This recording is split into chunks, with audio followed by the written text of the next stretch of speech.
In the deepest part of the night, when the forest floor has gone almost completely still, a small rodent pauses beneath a scatter of dry leaves.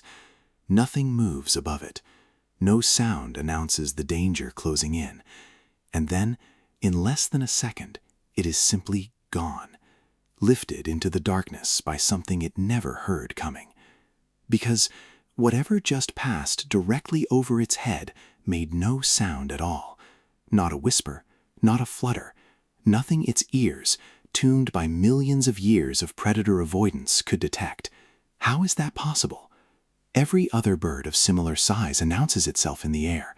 Pigeons clatter, ducks whistle, hawks cut through the wind with an audible rush. But an owl moves through that same air at that same speed and leaves behind it nothing but silence. For decades, that silence puzzled scientists almost as much as it puzzles the prey, because in nature, true silence during high-speed motion should not exist. Think about every other predator you know. A wolf leaves footprints and scent. A hawk's wings cut audibly through open air before the strike. Even the quietest cat still shifts weight, brushes grass, breathes. Predation almost everywhere in nature involves some trace, however faint, that a sharp-eared prey animal has a fighting chance of catching. An owl removes that chance entirely. And once scientists confirmed that this wasn't an illusion or a measurement error, the real question became inescapable. What exactly is different about an owl's body that lets it break a rule every other flying animal on the planet seems bound to? Every flying animal has the same basic problem. Push a wing through air fast enough to generate lift, and you generate turbulence. It is simple physics, and it applies to every bird on Earth, except somehow to owls. The first scientists who tried to measure owl flight acoustically back in the 20th century assumed their equipment was malfunctioning. An owl gliding past a microphone array produced readings barely above the noise floor of the room itself. Whatever the owl was doing, it wasn't just flying quietly. It was flying at a level of acoustic stealth that, at the time, no human-built aircraft could match. So researchers began looking closer, much closer. And what they found, feather by feather, was not one trick, but three, working together in a way that took decades to fully understand. The first clue was along the leading edge of the wing, the very front edge that first meets the oncoming air. On most birds, this edge is smooth and hard, built for efficiency, not silence. On an owl, it is anything but smooth. Under magnification, the leading edge resembles a fine comb, a row of stiff, evenly spaced bristles jutting out from the feather's surface. At first, this looked like a flaw. It isn't. That comb breaks the oncoming air into thousands of tiny, harmless swirls instead of allowing it to roll off the wing as one large, turbulent, noisy wave. Big turbulence is loud. Microturbulence, distributed and diffused this way, is nearly silent, much of it pushed into frequency ranges that fall outside what a rodent or human can even perceive. That alone was remarkable, but it wasn't the whole story, and researchers knew it because other birds with broad wings still generate audible noise even without a serrated edge doing the damage. Something else had to be happening. The second clue was texture. Run a finger carefully across the upper surface of an owl's wing feather, and it doesn't feel like a feather at all. It feels like velvet. A dense, soft, almost fur-like nap covers the surface, utterly unlike the smooth, slightly stiff feathers of a falcon or a crow. That velvety layer absorbs the friction sound created as feather slides against feather with every wing beat, the same faint rasping sound you can sometimes hear from a pigeon taking off in a quiet room. In an owl, that sound is swallowed before it ever escapes. And then there was the third piece, hiding along the trailing edge, the back of the wing, where air finally leaves the feather after flowing across it. In most birds, this edge is clean and defined. In an owl, it is frayed, soft, almost fringed, like the edge of a worn piece of fabric. That fringe lets air slip away gradually rather than all at once, preventing the sudden release of pressure that would otherwise produce a sharp trailing edge hiss. 3 separate adaptations, 3 separate physical structures, all aimed at the same impossible goal, erasing sound from the sky. And when researchers began comparing owl species to one another, something even stranger emerged. Not every owl has this in equal measure.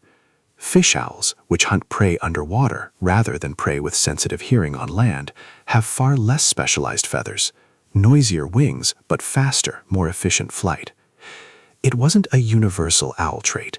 It was a trait shaped precisely around a specific kind of prey, small mammals with acute hearing. It becomes even stranger when you realize that some birds do the exact opposite on purpose.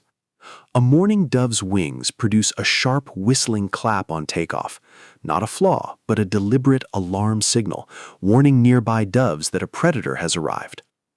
Manakins in tropical forests snap specialized wing feathers together to create mechanical sounds used in courtship displays, turning wing beat noise into a mating advantage. Sound, for most birds, is either an unavoidable cost of flight or a tool actively exploited. Only the owl treats it as something to be eliminated entirely, engineered out of existence one structural detail at a time. If mysteries like this fascinate you, the strange, quiet engineering hidden inside the natural world, consider subscribing. Every week we step further into the hidden mechanics behind the lives of the animals we think we already know. But silence like this is never free. Every one of those three adaptations, the comb, the velvet, the fringe, adds drag and reduces overall aerodynamic efficiency. An owl's wing is, in engineering terms, less efficient than a hawk's. Flight speed comparisons confirm it. Owls are, on average, slower flyers than diurnal raptors of similar size. Evolution made a trade. It sacrificed raw speed for absolute silence. A peregrine falcon can stoop toward prey at speeds no owl will ever approach, relying on sheer velocity and daylight vision to close the gap before anything can react. An owl has no such advantage in darkness, where vision alone isn't enough, and speed alone would only announce the attack early. So instead of racing And a third revelation waiting underneath both of them. Engineers studying wind turbines, drones, and quiet aircraft design have spent years examining owl feather structure directly, attempting to replicate that same leading-edge comb on fan blades and rotor tips to reduce mechanical noise. A predator that evolved millions of years before the first human aircraft left the ground had already solved a problem modern engineering is still working to catch up with. And yet, even now, the picture isn't complete. Scientists still don't fully agree on how much of the owl's silence is truly imperceptible to its prey versus simply reduced enough to buy a fatal half-second of hesitation. Some studies suggest certain rodents may be evolving subtly sharper high-frequency hearing in regions with dense owl populations, the faint outline of an arms race that has been running, invisibly, for longer than anyone has been watching. Nobody yet knows how it will end, or whether it ever truly does. Personally, I find something quietly humbling in all of this. We tend to imagine power in nature as something loud, a roar, a strike, a burst of speed. We measure strength by how much force an animal can generate, how fast it can move, how hard it can hit. But here is a predator that perfected the opposite path entirely. It didn't become faster, it didn't become stronger. It became absent, a shape moving through the dark that leaves no trace for the senses built specifically to detect it. Its greatest weapon isn't force, it's the complete, deliberate absence of sound. The next time you hear an owl call from somewhere in the dark, that low, hollow hoot drifting across a backyard or a quiet street, remember that the call is the only sound it ever intends for you to hear. Everything else, every hunt, every silent pass through the night air above your head, was built specifically so that you would never notice it at all. And that raises a far stranger question. If an animal can vanish from hearing entirely, simply by refining the shape of a feather, what else has been moving through the world around us this whole time in ways we were never built to detect?